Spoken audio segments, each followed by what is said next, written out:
में थे। हमारी अपनी तलवार जिसका नाम मसूद आलम है वो मायावती के हाथ में थी। आज तो डॉक्टर मन्नान के हाथ में वो अपनी तलवारें, भाई समीउल्लाह खां हमारे हाथ में, भाई रिजवान जहीर हमारे हाथ में, भाई मसूद आलम हमारे हाथ में हमारी अपनी तलवारें आ गई हैं। मायावती तुम्हारा पूता नहीं है, तुम चुनाव जीत लो। मुलायम तुम्हारा पूता नहीं है, तुम चुनाव जीत लो। कांग्रेस के लोगों तुम्हारा पूता नहीं है, चुनाव जीत लो। आज भाई अतीक अहमद साहब आए हुए, क्या श्रावस्ती को तुमने यहाँ थारू बचे हुए आए हुए? अम्बेडकर नगर से लालजी वर्मा साहब, क्या यहाँ थारू बचे हुए? क्या यहाँ मर्दों की कमी हुई है?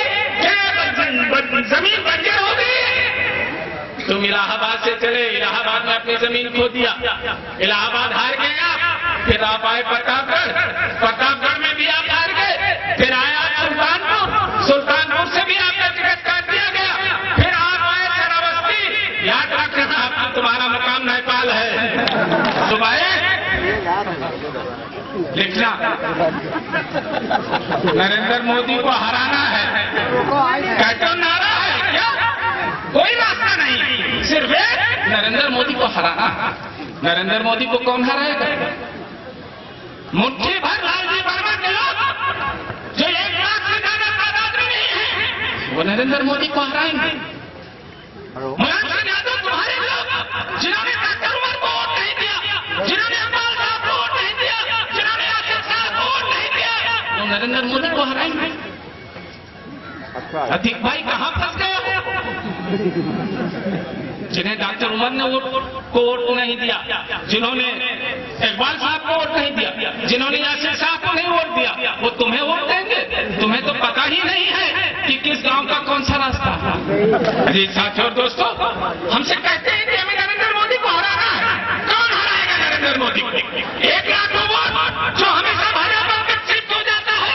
मुलायम सिंह यादव तुम्हारा वो वोट जो बेनीपत में, लालजी वर्मा तुम्हारा वोट लाख वोट, 1 लाख से ज्यादा वोट तुम्हारा नहीं है, तुम हराओगे नरेंद्र मोदी को। विनय कुमार पांडे जी तुम हराओगे नरेंद्र मोदी को। कौन हराएगा नरेंद्र मोदी को? पौवा भर वोट तुम्हारा, पौवा भर वोट हमारा। 6.25 लाख हमारा वोट, 1 लाख वोट वाला कहता हमारे साथ मिल जाओ, हम नरेंद्र मोदी को हरा देंगे। 6 लाख वोट हमारा। यादव जी कह रहे हैं, यादव जी कह रहे हैं हमारे साथ जुड़ जाओ, हम नरेंद्र मोदी को हरा देंगे। बिल्लो पारे जी कह रहे हैं आ जाओ हमारे साथ, हम नरेंद्र मोदी को हरा रहे हैं।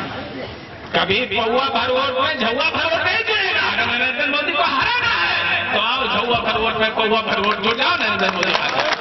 हमने तो मुलायम सिंह यादव तुमको नेता मान लिया था, हमने तो मायावती तुमको नेता मान लिया था, लेकिन मुलायम तुमने मायावती को नेता नहीं माना, मायावती तुमने मुलायम को नेता नहीं माना।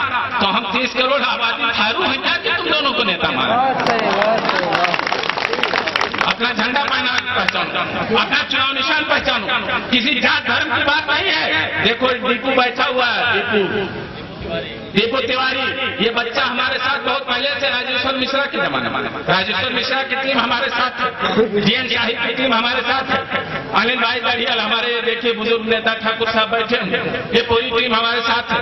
अभी हमें स्लिप गायब हो गई, हमारे राजू भाई चेपुरवा हमारे साथ है और एक फौज हमारे साथ। अब हम किसी मुलायम सिंह यादव को नेता का नहीं मानेंगे। नेता ही बोलना है, जय ही बोलना है। तो बैठा तो है किशोर यादव, हम बोलते हैं किशोर यादव की जय। अमर सिंह को नेता नहीं मानेंगे नेता, तो हम अपने बीच से अपना नेता मानेंगे। अनिल सिंह गढ़ियल को अपना नेता मानेंगे, DN शाही को अपना नेता। हम नेता पैदा करेंगे, हम नेता बनाएंगे। हम किसी राहुल गांधी को नेता नहीं मानेंगे। नेता ही पैदा करना है, तो नेता हम पैदा कर रहे हैं। बंद तो है हमारा शेर, जिसका नाम है राजेश्वर मिश्रा, उसको हम नेता बनाएंगे। वो बनाया तो अजीज साथियों और दोस्तों, हम हमारे ऊपर इल्जाम लगाते हैं। क्या हमने प्रभाकर सिंह को टिकट नहीं दिया? क्या हमने प्रभाकर सिंह को चुनाव नहीं लड़ा? क्या हमने रामपाल सिंह को चुनाव नहीं लड़ा? क्या हमने सीताराम को चुनाव नहीं लड़ा? क्या हमने राजेश्वर मिश्रा को चुनाव नहीं लड़ा? अगर हम आए हैं देश की राजनीति में, तो हम किसी का हक मारने के लिए नहीं आए, क्योंकि हमारे ऊपर जैसा कि शफकत तकी साहब ने कहा कि वो रोटी हराम कर दी जाती है।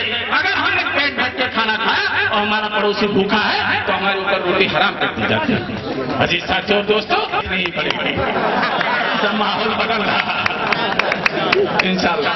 तो अजीज जाने के नामी और साथियों दोस्तों, एक बात याद कि चुनाव जो है ये चुनौती, और चुनाव से चुनौती इस बात के लिए नहीं, सिर्फ मुसलमान के लिए चुनौती नहीं, बल्कि ये शराबस्ती के वकार का साथ मामला, यहाँ के सम्मान का मामला, यहाँ के बड़े बड़े नेता, चाहे वो धीरू सिंह हो, चाहे वो मसूद आलम हो, चाहे वो रिजवान रहील हो, इनको समाप्त करने की साजिश की जा रही है। कहीं बेनी प्रसाद वर्मा जी को लाया जा रहा है, कहीं अकबर अहमद डंपी को लाया जा रहा है, कहीं लालजी वर्मा को लाया जा रहा है, कहीं अतीक अहमद को लाया जा रहा है। क्या राप्ती के पानी में दम नहीं बचा? क्या राप्ती के पानी में दम नहीं बचा?